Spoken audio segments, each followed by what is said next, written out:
So yun nga guys, no, kung sino yung mga nakapanood ng vlog ko nung nakaraan, itong huling vlog ko about do sa with heat, yung tinatawag na with heat, alam nyo na kung ano yun, yung mga nag-a-apply dyan. Pag meron kang kapangalan, yun yung tinatawag na requirements na yun, kinukuha natin every time mag-a-apply tayo. Kung napanood nyo yun, hindi ako nakakuha, hindi ko nakuha nung araw na yun dahil meron nga akong with heat. Ibig sabihin may kapangalan ako, meron akong kaparehas na name. So ikaklaro pa nila yon, ikiklear pa nila yon.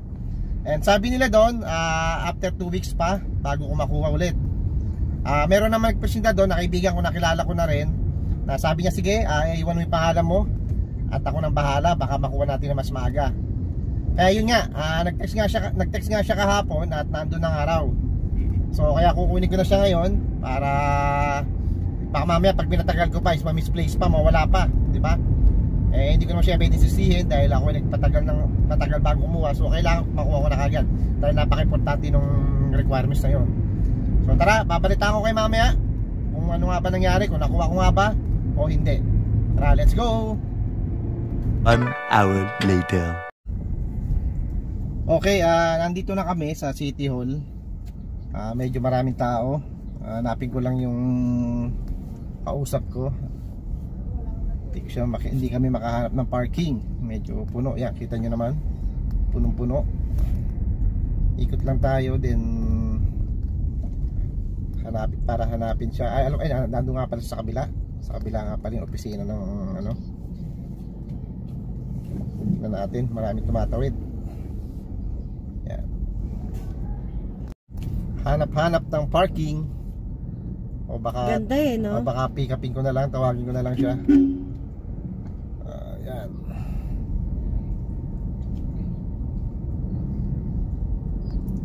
Sana nandito siya. A few minutes later.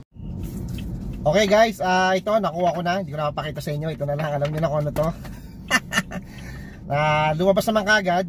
Yung sinasabi ng 2 weeks, hindi na umabot ng 2 weeks dahil nakuha kagad ng kaibigan ko. So lang ibig sabihin nun, wala akong kaso, hindi ako wanted o naman. Wala akong kapangalan. Nakuha kagad, na-release kagad. In just ilang araw lang yata, naklaro na wala akong kapangalan. So okay na. Friday. Okay na, nakuha ko na, malinis na, klaro na tayo. Ready to rumble na to. Pwede nating ibigay kung saan man tayo pupunta, saan man tayo mag-a-apply. So tara, uwi na to o baka ikot-ikot muna tayo.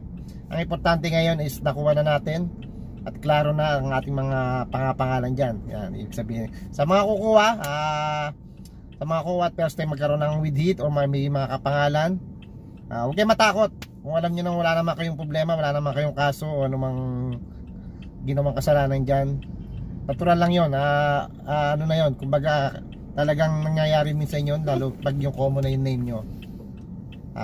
Talagang may kapangalan kayo madalas. Ako ilang beses na kumuha, lagi may kapangalan.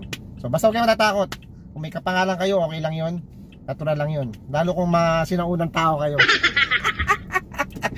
So, tara, let's go. Uwi na muna at ikot-ikot muna tayo pala. Ikot-ikot muna. Bahala ako sa tayo mapadpad. Yan.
Hanggang dito na lang po. Maraming salamat sa konting oras sa pagsama nyo sa akin. Abangan nyo pa yung mga sunod pa nating mga videos. Please like, share, and subscribe. Mr. Chinito, maraming po salamat and peace.